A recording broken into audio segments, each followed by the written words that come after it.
बिस्मिल्लाहिर्रहमानिर्रहीम। मेरे चैनल पर खुश आमदीद। कहानी का आगाज़ करते हैं। बहुत मुद्दत की बात है। किसी शहर में एक गरीब औरत रहती थी। इसका एक ही लड़का था। इसके हामिद को मरे हुए 12 साल गुजर चुके थे। बेचारी ने मेहनत मजदूरी करके बेटे की परवरिश की, लेकिन ना तो वो पढ़ सका, ना कोई दस्ती काम सीख सका। गरीब बेवा इसे अगर किसी दुकान पर भी बिठा देती तो वहाँ चंद रोज बैठकर आवारा लड़कों के साथ आवारागर्दी करता। माँ दिल ही दिल में कुट कर रह जाती। सुबह शाम यही सोचती कि अरशद बड़ा होकर क्या करेगा, लेकिन इसे तसल्ली न मिलती। अरशद के बचपन में जो जो ख्याल इसने बांधे थे, इन तमाम पर पानी फिर गया। खुदा की बारगाह में हर वक्त दुआ किया करती कि अरशद नेक और होनहार हो जाए, इसकी आइंदा की जिंदगी का सहारा बन जाए। माँ की दुआ कबूल होती है। अल्लाह ने इसकी दुआ सुन ली। वो कैसे, सुनिए। एक दिन अरशद लड़कों के हमरा दरिया के किनारे मछलियों के शिकार के लिए गया हुआ था। वापसी से वो एक बाजार में से गुजर रहा था। अचानक इसकी नजर एक शख्स पर पड़ी जिसके हाथ में तोता था और सदा दे रहा था कि खरीद लो, इस तिलिस्मी तोते को खरीद लो। अरशद इसकी सदा सुनते ही झपट कर इसके पास गया और कहने लगा, जनाब, इस तोते की क्या कीमत है? अरशद को फटे पुराने कपड़ों में देखकर वो शख्स बोला, ये तोता तुम जैसों के लिए नहीं है। अरशद गुस्से में आ गया, जनाब, ये आपकी भूल है, हमारे सिवा ये तोता कोई खरीद नहीं सकेगा। उस शख्स ने कहा, तुमसे इसकी कीमत अदा न हो सकेगी। अरशद बोला, मैं अपनी जान देकर भी अदा करूंगा। तो सुनो, इस तोते की कीमत जिनों के बादशाह के सर का ताज है। अरशद खामोश हो गया, फिर बोला, मुझे इस ताज की पहचान बता दें, मैं उसे हासिल कर सकूंगा। वो शख्स हंस पड़ा। ताज 7 रंग बदलता है और जिसके पास वो ताज है, तमाम जिन्नात इसके ताबे हो जाते हैं। अरशद ने कहा, जिन्नों का बादशाह कौन है और कौन से मुल्क में रहता है? उस शख्स ने जवाब दिया, वो कोकाफ में है। अरशद कहने लगा, इस ताज को तुमने कहाँ और कब देखा है? और तोते की कीमत जिन्नों के सर का ताज ही क्यों? उस शख्स ने कहा, मैंने वो ताज नहीं देखा, ये कीमत तोते ने अपने लिए खुद मुकर्रर की है। अरशद ये सुनकर हैरान हो गया। तोते ने इतनी बड़ी कीमत क्यों बताई? वो शख्स भी ये राज नहीं जानता था। अरशद ने कहा, इस तोते को आपने कहाँ से हासिल किया? तो शख्स ने जवाब दिया, मैं एक शिकारी हूँ। एक दिन जंगल में शिकार खेल रहा था कि ये मेरे जाल में फंस गया। जब मैंने इसे फरोख्त करना चाहा तो इसने मुझे इस कीमत पर मजबूर कर दिया कि मैं उसे शहर शहर लिए फिरूं, लेकिन आज तक किसी ने भी इसको खरीदने की जरूरत नहीं की। आज पहला दिन है जो तुमने खरीदने का वादा किया है। इससे ज्यादा मैं तोते के मुतालिक कुछ नहीं जानता। अरशद ने तमाम वाक़या सुनकर शिकारी से बड़ी नरमी से इल्तिजा की कि वो तोता इसे दे दे।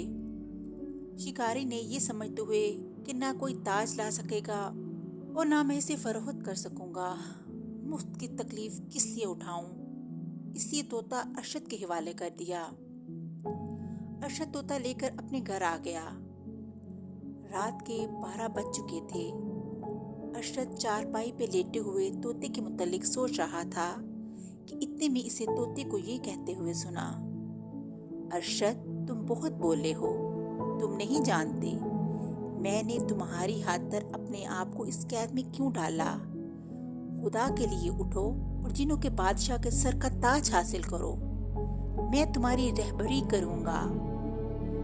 अरशद तोते की गुफ्तगू सुनकर फौरन उठ बैठा और तोते के करीब जाकर कहने लगा, मेरे अच्छे मियाँ मिठू, बता तू क्या चाहता है? तोता बोला, मैं सिर्फ ये चाहता हूँ कि तुम कोकाफ चलो और जिन्नों के बादशाह का ताज हासिल करो। अरशद ने कहा कि वो किस लिए और क्यों? तोता बोला, ये एक बहुत अजीबोगरीब राज है। जब तुम ताज हासिल कर लोगे तो ये राज तुम्हें खुद ब खुद मालूम हो जाएगा। अरशद, खुदा के लिए देर न करो और सुबह होते ही मुझे पिंजरे से आज़ाद करके मशरिक की तरफ आगे बढ़ते चलो। खुदा मददगार है। मैं तुम्हें हर आने वाली मुसीबत से बचाता रहूंगा। तमाम रात तोता और अरशद इसी तरह बातें करते रहे। सुबह होते ही अरशद ने तोते को पिंजरे से निकाला। तोता उड़कर बाहर निकला और अरशद भी तोते के कहने के मुताबिक मशरिक की तरफ रवाना हुआ। जमीन पर अरशद चला जा रहा था और आसमान पर तोता इसके साथ साथ उड़ रहा था। तमाम दिन अरशद ने कई कोस सफर किया। शाम के नजदीक एक दरख्त के नीचे सस्ताने के लिए बैठ गया। तोता अरशद के पास आया। देखो अरशद, घबराना नहीं। अगर कोई हादसा पेश आए, दरिया अबूर करने के बाद मुसीबतों का आगाज शुरू होगा। ये अंगूठी लो, इसे अपनी उंगली में पहन लो। इससे तुम्हारी हर रुकावट दूर हो जाएगी और भी कई मुश्किलों में मैं तुम्हारी मदद करूंगा। जहां तुम बैठे हो इस जगह को खोदो, फिर खुदा की कुदरत का तमाशा देखो। ये कहकर तोता दरख्त पर जा बैठा। अरशद ने पहले कुछ फल खाए और दरिया से पानी पिया। फिर दरख्त के नीचे वाली जमीन को खोदना शुरू किया। अरशद ने कोई 2 हाथ जमीन खोद ली तो इसने एक लोहे का संदूक देखा। इसे खोला तो इसमें से एक सुलेमानी तलवार निकली। अरशद ने तलवार को हाथ में ले लिया और एक तरफ से सफेद घोड़ा नमूदार हुआ और अरशद के करीब आकर रुक गया। अरशद घोड़े पर सवार हुआ तो वो हवा में उड़ने लगा। वो घोड़ा चंद घंटों बाद एक गार के सामने आकर खड़ा हो गया। इधर तोते ने आवाज दी कि घोड़े से उतरकर गार में दाखिल हो जाओ। तोते के कहने पर अरशद घोड़े से उतरकर गार में दाखिल हो गया। अंदर दाखिल होकर अरशद ने देखा कि हजारों की तादाद में देव जश्न में मशगूल हैं। अरशद जुर्रत करके आगे बढ़ा, नारा लगाया, खबरदार, होशियार हो जाओ, तुम्हारी मौत तुम्हारे सामने खड़ी है।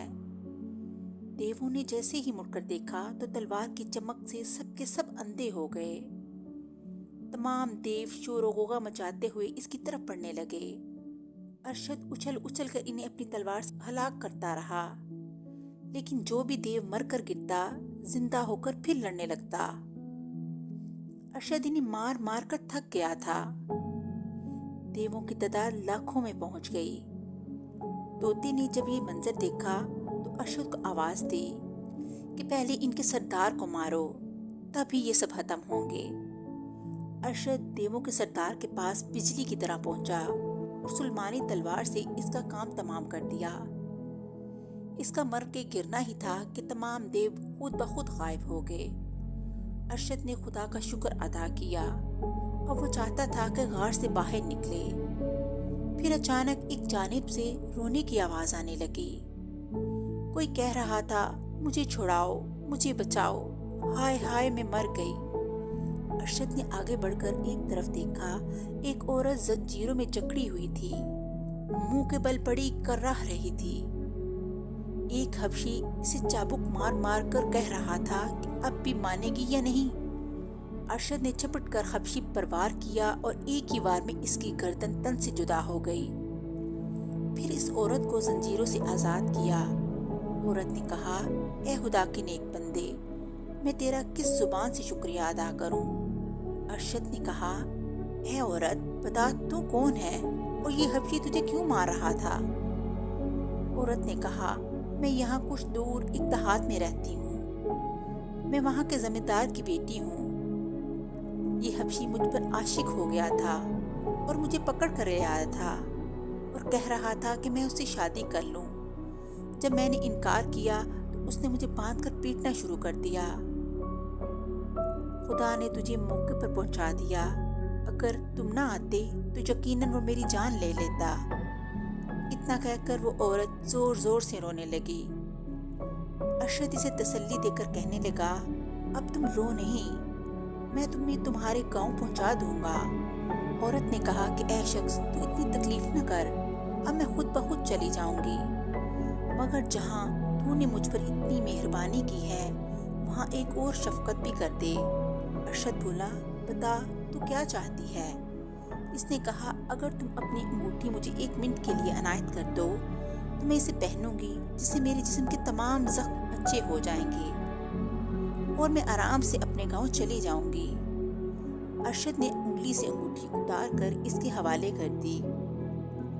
औरत अंगूठी पाकर जल्दी उठी और अरशद से तलवार छीनकर अलग जा खड़ी हुई। फिर इसने बड़े कहर और गज़ब की निगाह से इसकी तरफ देखा। अरशद जंजीरों से जकड़ गया। फिर इस औरत ने खास जमीन पर मारा। अरशद जमीन में गड़ गया। इसी हालत में छोड़कर औरत वहां से गायब हो गई। जब ये तमाम माजरा हो रहा था तोता वहां मौजूद न था, क्योंकि वो गार के अंदर ना जा सका था। जब वो वापस आया तो अरशद को कैद में पाकर अफसोस करता हुआ एक तरफ उड़ गया। सूरज आसमान के वसत में आ चुका था। धूप की बड़ी तेजी थी। गर्मी की शदीद शिद्दत थी। अरशद जमीन में गड़ा हुआ भूख प्यास से नढाल हो रहा था। अपनी मौत को करीब देखकर आसमान की तरफ सर उठाकर पुकारा, या इलाही, इस नागहानी मुसीबत से रहाई देने वाला तू ही है। तू ही मेरा मददगार है। तेरे बगैर मैं किससे इल्तिजा करूं?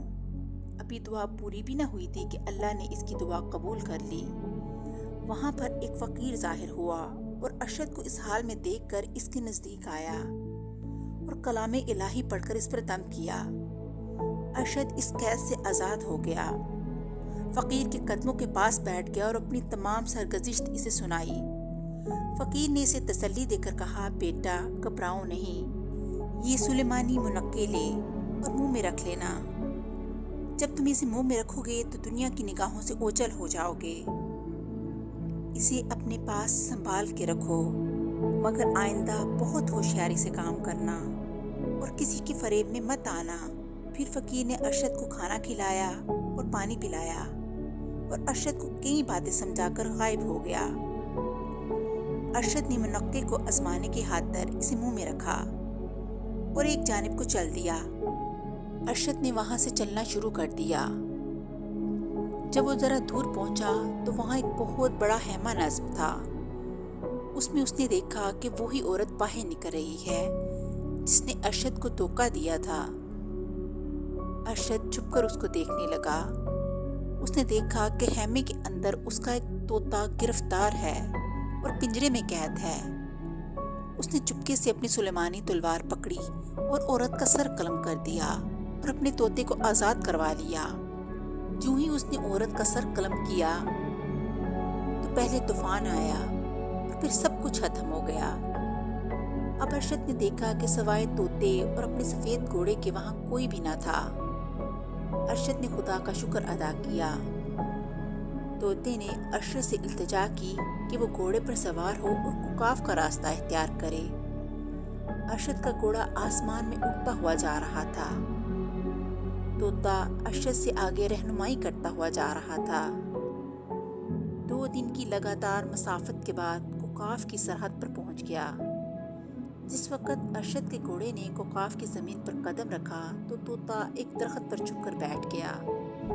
दरख्त के साए तले चंद सरहदी दरबान देव वहाँ मौजूद थे और कुछ फासले पर इनकी छावनी भी थी। घोड़े को देखकर देवतों की बाछी खुल गई। अरशद उनको मनक्के की वजह से दिखाई नहीं दे रहा था। उन्होंने घोड़े को पकड़ने की कोशिश की, लेकिन जो ही वो घोड़े के करीब आए अरशद ने नियाम से तलवार निकालकर इन्हें कत्ल कर दिया। बाकी छावनी की तरफ भागते हुए शोरगुल शुरू हो गया कि यहाँ तो कोई आदमजात आ पहुंचा है। वो खुद तो दिखाई नहीं देता मगर इसकी तलवार मौत का पैगाम दे रही है। अभी ये इतनी ही गुफ्तगू कर पाए कि घोड़ा वहां भी जा पहुंचा। देव अभी संभल भी न पाए थे कि अरशद ने उन तमाम देवों को कत्ल कर दिया। अरशद अब आगे चलना शुरू हुआ। तोता भी अरशद के साथ साथ जा रहा था। कुछ देव बागम बाग एक कुएं के पास पहुंचे और इसमें छलांगे लगानी शुरू कर दी। तोते ने अरशद से कहा, तुम भी घोड़े समेत कुएं में कूद पड़ो। अरशद भी घोड़े समेत वहां कूद पड़ा। अरशद ने देखा किसी देव का नामो निशान नहीं और एक आलीशान बाग है और एक खूबसूरत महल। इसके गिर्द हर किस्म के दरख्त और फूल वगैरह लगे हुए हैं। तोते के कहने से अरशद घोड़े से उतरा और इस महल में दाखिल हुआ। चंद परिजात दिखाई दिए। अरशद आगे बढ़ता चला जा रहा था।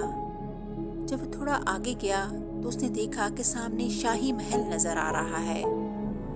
तोते ने अरशद से कहा कि अब घोड़े पर सवार हो जाओ और शाही दरबार की तरफ बढ़ो, क्योंकि इससे आगे मैं नहीं जा सकता। बाद में तुम्हारे पास पहुंच जाऊंगा। अरशद घोड़े को सट पर दौड़ाता हुआ दरबार की तरफ जा पहुंचा। देव घोड़े को इस तरफ आते देखकर परेशान हो गए और जैसे ही इसको पकड़ने के लिए आगे बढ़े, लुकमाए अजल बनकर रह गए। देव भागते हुए दरबार में बादशाह के सामने हाजिर हुए और रो रो कर घोड़े और तलवार का माजरा बयान किया। जिन्नात का बादशाह ये वाकया सुनकर बहुत परेशान हुआ और दरबारियों को हुक्म दिया कि जाओ जल्दी से इस घोड़े को पकड़कर मेरे सामने पेश करो। बादशाह के मुंह से ये अल्फाज निकले ही थे कि घोड़ा खुद ब खुद दरबार में आ गया। अरशद ने आवाज दी, ओ मगरूर बादशाह, अगर तुम अपनी जिंदगी चाहते हो तो सर का ताज उतार कर मेरे हवाले कर दो, वरना ये तलवार तेरी गर्दन उड़ा देगी।